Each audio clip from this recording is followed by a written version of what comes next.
Hey, everybody, welcome back to Stereoscope Rewind, the podcast where we talk TV, movies, and have strong feelings about fictional people that we consider friends. I'm Jeff. And I'm Amy. Oh, man, we're back again for a little lights, camera, answers. We are back. Today, we are doing the best plot twists, or what we feel were great plot twists, and so that's what we're doing today. You or me this time? You or me? To go first. I'll go. You want to go first? Yeah. All right. You hit it. So I had a hard time picking, but I took myself back to when I first watched these movies, and I had a reaction of, "Oh my God!" That's how I based. No, I've yelled at the television and a movie screen many times saying Yes. that, so you're not wrong. Mind blown situations. Yeah, 100%. So my first pick was Fight Club. That's a great one. Oh, Tyler Durden. Oh, Tyler. Right. So, do we have to give I guess I'll give a little bit of a breakdown of it. I'd be surprised. Here's the deal: if you haven't seen Fight Club and listen to us, listen to another podcast. Well, we can't talk about Fight Club. That's right. We can't talk about it. But essentially, at the end of that, you find out that these two characters that have been... Oh, yeah. Hold on. If you really haven't seen Fight Club, I turn it off now because it ruins the entire movie. Oh, yes. It'll ruin the entire movie. Spoiler alert. Spoiler. That's we usually don't do spoiler alerts, but I'll do it on this one because that movie's good enough to where, like, if you haven't seen it, stop right now. Just go over and turn it on. Just don't even pass go. Just start the movie. All right. Everyone gone? Everyone good? All right. Go, Amy. Go. Okay. So, essentially... This guy hates his job, super monotonous. Monotonous? That's a big word for me. Sorry. Lots of monotony? There you go. Let's go with that. Gotta rephrase it. Sorry, I've had a long week. Words are hard. So he goes to these support groups and he meets this girl and it's like super cute. And then he eventually meets this guy named Tyler and he's kind of this rebellious, everything he's not. And they start this fight club to let loose and kind of be masculine and let off some steam. And then it turns into this whole different thing where they're like wanting to destroy institutions and consumerism and debt collectors. I mean, they just want to kind of set the world on fire. Yeah. And it just becomes this big thing. And the main character is like, what are we doing? Why are we doing this? And then he starts getting suspicious of Tyler. So isn't that Ed Norton? Yes, Edward Norton. Edward Norton. Mm-hmm. He starts getting suspicious, and then he calls. This is a super short version of everything that happens, but he calls Marla, and he asks, "Did we do it?" And she's like, "What do you mean, did we do it?" And they have this whole conversation, and then she calls him Tyler, and you're like, "What?" Yeah, who's Tyler? Why is she calling him Tyler? And then it clicks. Tyler and narrator, quote unquote, that's because he's never given a name in the movie, right? Are the same person. He's a version of him. I don't know if that's, I guess, multiple personalities. And then it turns into this thing where they're fighting for control over this guy's brain and who's going to win. I mean, it's as soon as I heard that, and you get these like fun flashbacks in the movie of initially it was the two interacting. So it was Tyler and the narrator, and they're doing all this crazy stuff, and it's both of them in the scene. Right. But when you're going back and you're rewatching these scenes, it's just him doing it to himself. Like when they're beating each other up, it's just him beating himself up. Yeah. And it's just wild. That was such a fun twist because you're like, oh my God, no way. Yep. I loved it. I loved that twist. And I immediately rewatched the movie because I'm like, I need to watch it again. Because then you see it from it's a whole new movie when you realize who's who and what's happening. Yes. Oh yeah.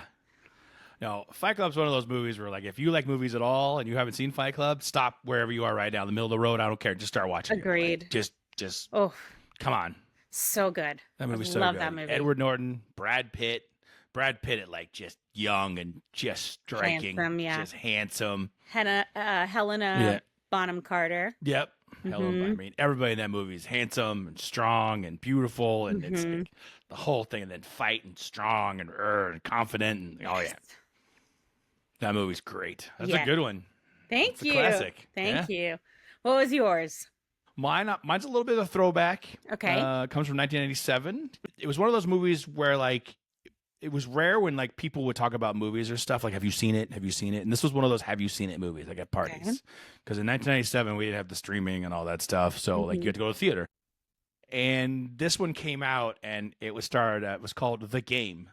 The Game. I don't know if, The Game, and it starred Michael Douglas and Sean Penn and Deborah Kara Unger. Ooh. And a bunch of other people. And Michael Douglas is basically, to give you a nutshell. Now, if you've never seen The Game, I don't want to ruin it for you. I've never seen it. Ooh. I typed in The Game and the rapper popped up. Well, he's probably good too. I like him. I haven't seen it. Ooh. There's a part of me that doesn't want to tell you the end because it's that good. Oh, and it's a puzzle. Is it a psychological thriller? 100%. Oh, Jeff, you know I love those. All right. Well, I'm just going to go with this. It's director David Fincher. Okay. Which a lot of people feel this is David Fincher's like most underrated psychology thriller. Like David Fincher's got so many good movies, but no one talks about The Game anymore. And it's just like it ends and you do gasp. Like you gasp. Do you want to tell? Oh, thumbs up. Thanks, Thumbs up. Amy. Do you want to tell our listeners about it? And I'll just take off my headphones and I go. No, I mean, no. Trust me. We'll maybe we'll update it on the next one or something. But I don't. I believe in this movie so much that I don't want to ruin it for you. Oh yeah, please don't. I kind of want to watch it now. We're just gonna say The Game. That's my plot twist. If you've seen it, you know. You're in your car. You're in your house. You're smiling. You're giggling. You're laughing. If you haven't seen it, everyone go see it. I'm not gonna ruin it for anyone. But oh my God, Michael Douglas is just so good, and so is Sean Penn. And it's just so strong and gritty. It's the 90s when they were making gritty, dark movies. I love 90s movies. You know, and a very practical movie because that's all we had back then. So whenever he's somewhere in a car, whenever they're really driving the car, like it's just one of those movies. So I really want to watch it now. You're so passionate about it. Yeah.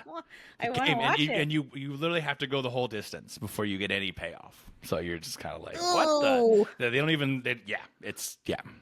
Okay, I'm watching it. Yep. So there you go. That's all I'll do. Sorry for the listeners that wanted to hear about the twist. Yeah, that's all right. That's all right. Maybe we'll do an update later, but that's fine. No, trust me. If you've seen it, you know. If you haven't, then I didn't ruin it, and you need to go watch this movie. If you know, you know. David Fincher. If you know, you know. David Fincher, master. Oh my gosh. Okay, looking forward to it. Wow. I saw it in the theater, and it was one of those movies where like you had to see it, and if you didn't see it, the movie's ruined. Like if you were at a party and someone told you the ending. The movie was ruined. Like it makes the whole movie less crazy.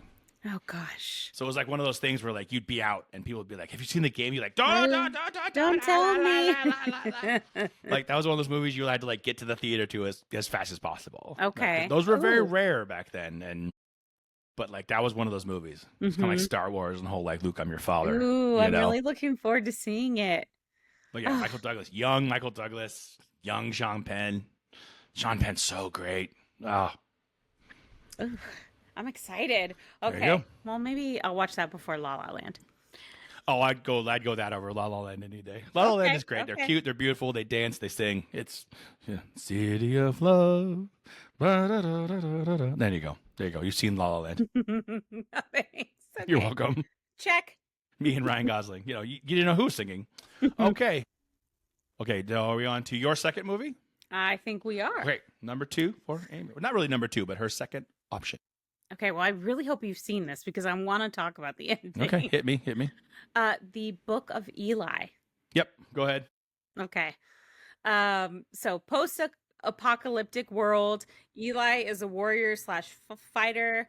If you haven't seen it, step away now. People, this is a spoiler alert for all this stuff. Yes. Spoiler alerts all. Amy's getting into it. If you want to watch the Book of Eli, when did it come out? Hold on. I'm going to see if we're in the spoiler zone. 1997. Book of Eli, 2010. Now tell us. 2010, people. Even though you're giving me leeway for 1997, I'm going to talk about it. Okay. Well, the Book of Eli was good, but The Game is... Okay. Really in there. Okay, I can't wait to watch it now. Now I've kind of built it up so high, I'm a little worried, but... Jeff, I got to go. I can't record anymore. I have a movie to watch. Sorry. I built the game up a little too high. I'm a little worried now, but I still think you'll enjoy it. I'm sure I'll love it. Yeah. Okay, so Book of Eli. It's a post-apocalyptic movie. Yeah. Eli, who got is Denzel played by Washington, Denzel. Gary Oldman, Mila Kunis, I was going Jennifer to say Beals. all that. Oh, sorry. Just as long as you don't do the actors, and I'm always like, who's in it? Who's in it? I know. Well, I prepared the actors this week because Okay, I was sorry. You go ahead. Oh, let's start again. Amy, what's the book? Who's in the Book of Eli? I did it this week because I feel like you're always so prepared with the I try. actors and stuff. Yeah. And so I was like, oh, I'm gonna impress Jeff and I'm gonna write all this I down. just ruined it. Okay, let's start again. No. Amy, what's your second selection? It's okay. So Eli is played by Denzel Washington, Okay. and he, as we've determined, Yes. No, I didn't know that. Wow, Denzel Washington. That's amazing. Thanks, Jeff. I'm so glad I can inform you. Sure, no problem. So he's a warrior / fighter, whatever. He carries this book with him that he essentially guards with his life. And then we find out that the book is the last copy of the Bible in this post-apocalyptic world. Wow. Okay, and Jeff, I was just. You got a lot of big words today, and you're killing them. I love it. I know I'm trying so hard to enunciate. Post-apocalyptic. It's That's a hard word. Yeah, it's a hard word to say. I'm very proud of you right now. I love it. Thank you so much. Amy, get it. So it's the last copy of the Bible, and it supposedly holds the key to rebuilding civilization. And he has a calling from God to deliver this book somewhere. So it's this whole journey where he's traveling across this world that is now in shambles. And he comes across this guy, Carnegie, who's played by the great Gary Oldman. And he wants the book because he wants to control everyone. He wants ultimate power over everyone. And as we know, religion can do that. Yes. Oh, yeah. Definitely. Especially when people are searching. Yes. We meet Mila Kunis along the way, and she ends up joining him. Of course. Him being Denzel Washington. So Eli eventually delivers this book to this nice place, and all these people preserving all these precious artifacts from pre-apocalyptic times. And then we find out that Eli is blind and the Bible is in Braille. Dun, dun, dun. Twist. I audibly was like, no freaking way did he just travel across the whole country blind. Which is like on foot. Like it's on traveling. Foot. It's like it's not easy to travel. Yes, and he's getting in fights, and he's fighting Gary Oldman and all his goons, and like trying to get this Bible to this place because he's having a calling from God, and like it's just so impressive if you were a seeing person, right? And Gary wouldn't have been, Carnegie wouldn't have been able to do anything with this book anyway because it's in Braille, and then he translates it for these nice people. That was another one I immediately rewatched because I was like, I know Denzel Washington is not really blind, but I would like to see all these things knowing now that he is a blind man. Yeah, when you watched it again, I haven't watched it twice. When you watched it again, did you notice the blind ticks or whatever? Where he's ticks, like listening more, or he's touching things a little more. Yeah. Or, you know, yeah. Oh, that's a bad way to say it. Hold on. Go ahead. Not ticks, but his senses are heightened, very heightened. So he's hearing for cues of certain things, or a touch, or feel, all of that. But I loved that twist.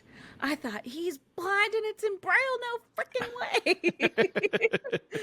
way. So, yes, yeah, I loved that twist. Yeah. One of my favorites. Yeah, you're just like, what? Oh, because you're marching down the road with one idea of what's happening, and then it all just flips the head on it. Yeah, it's just a guy with a calling, and he's just walking, running away from these bad guys and beating them up, and with guns. He's blind, and he's doing all these incredible things. I'm like, because he's using all of the senses. He's like Daredevil. Daredevil's blind. Yes, like Daredevil. Mm-hmm. I just couldn't believe it. Yeah. I was like, no way. That's good.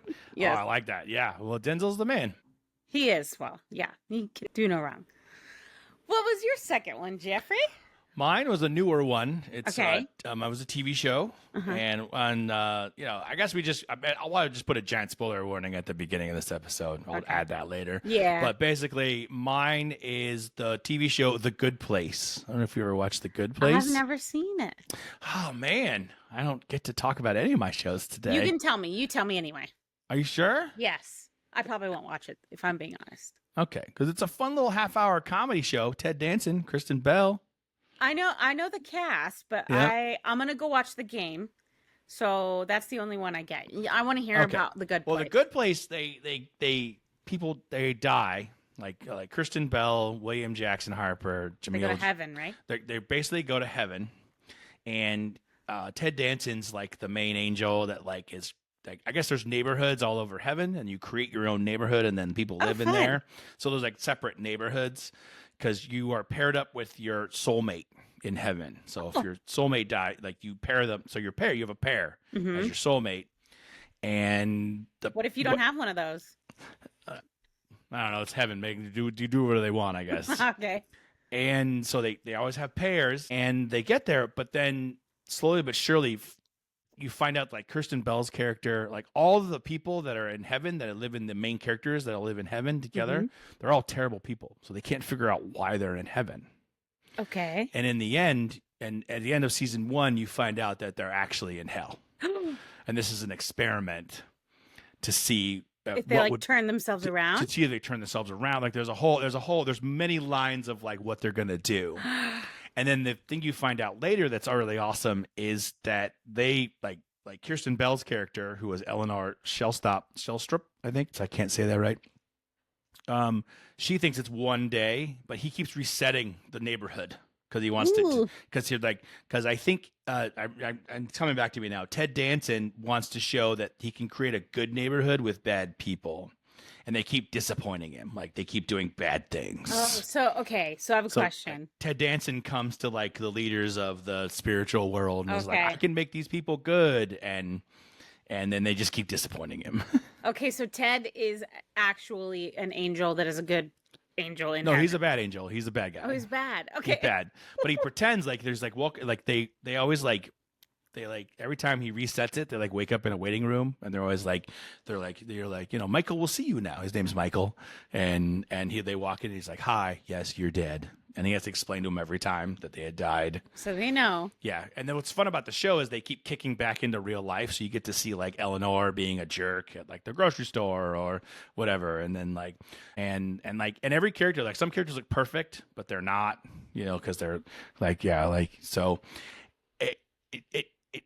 knowing that it's hell, it's still worth watching because they're amazing. So it sounds fun. I call that show one of those, like, I call it a lunchtime show. It's like it's 30 minutes, 25 minutes, and you're like eating your sandwich. You're like, I need something to watch for 25 minutes. That's a perfect way to describe it. Lunchtime. That's what I call them. I call them lunchtime shows. Yeah. You are. I think I've realized this after being your friend for a little while. Yeah. You are the king at like coming up with cool phrases for stuff. Oh, thanks. Like everyday stuff. Like, what do you guys call action, kick, punch? Oh, man, Madison. For a long time I called it king, kick. It was either we either say punch, kick. Yeah. Or kick, punch. Because like if I go to a movie like the Avengers near the end, as much as I loved all the Avengers movies, near the last 2 or 3 ones were just, there was too much punch. There are times when like, there was one fight like where Thor fought someone for like 20 minutes, and you're like, enough. I get it. Punch, kick. He's Thor. This is a big deal. Like this fight could be 10 minutes long, and we could be out of the theater a little quicker because we know Thor's gonna win. Unless Thor's dying, this scene needs to end quicker. So now I told my niece that once, and now my niece and I are always like, how was there too much punch, kick? And she's like, yeah, a little bit too much punch, kick. Yeah, and you got like tape and shovel people, and you've got you gotta have a tape and shovel person in your life. Lunchtime episodes. I just love, and they come out of nowhere. Jeff and I will be talking on the phone, like doing our little like catch up before we do our episodes when I'm driving home from meetings. Work, and we'll be just talking about something, and he's like, "I call that a blah blah blah." Yeah, it kind of reminds me of when they're Tom Segura has a skit about Seagal. Who I love. Oh.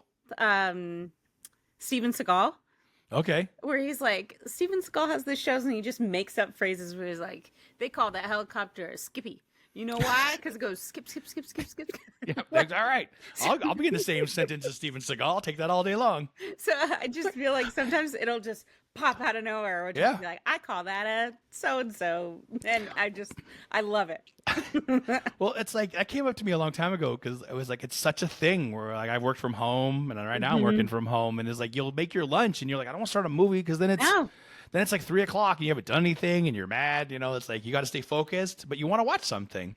Like there's another show on Fox right now that I love that's called Animal Control. It's about this group of people in Seattle that catch animals. And it's just a straight up comedy, like straight up good, very Parks and Recs type comedy. Scripted? And it's Fox, and like Fox just keeps giving minutes back to the thing.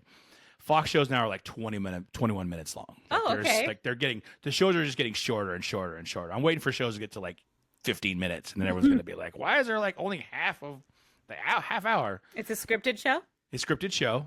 Yep. And if you haven't seen Animal Control, that's another one. It's on Hulu. It's on Fox, but it's on Fox and Hulu, you know. And that's a funny one. I told my friend Alex, she was like, I want to watch it, but I'm like, oh, you'll be fine. It's a good lunchtime show. And she said the same thing. She's like, that describes it perfectly. Yes, that's what I mean. Like, you just come up with these phrases, and I'm like, now, granted, the Steven Seagal stuff is kind of like, okay, but your stuff, I'm just like, that makes complete sense. That's such a good way to describe something. Yeah, so, sorry, I just wanted to comment on that. Well, thank you. I like that you do that. No, I appreciate you appreciate it. It was like Thunderbolts that just came out for the Avengers movie, the new Thunderbolts movie. Yes.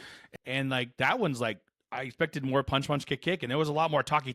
So it's like, so that's how I do the phrases. I'll be like, is there talkie or is there punch, punch, kick, kick?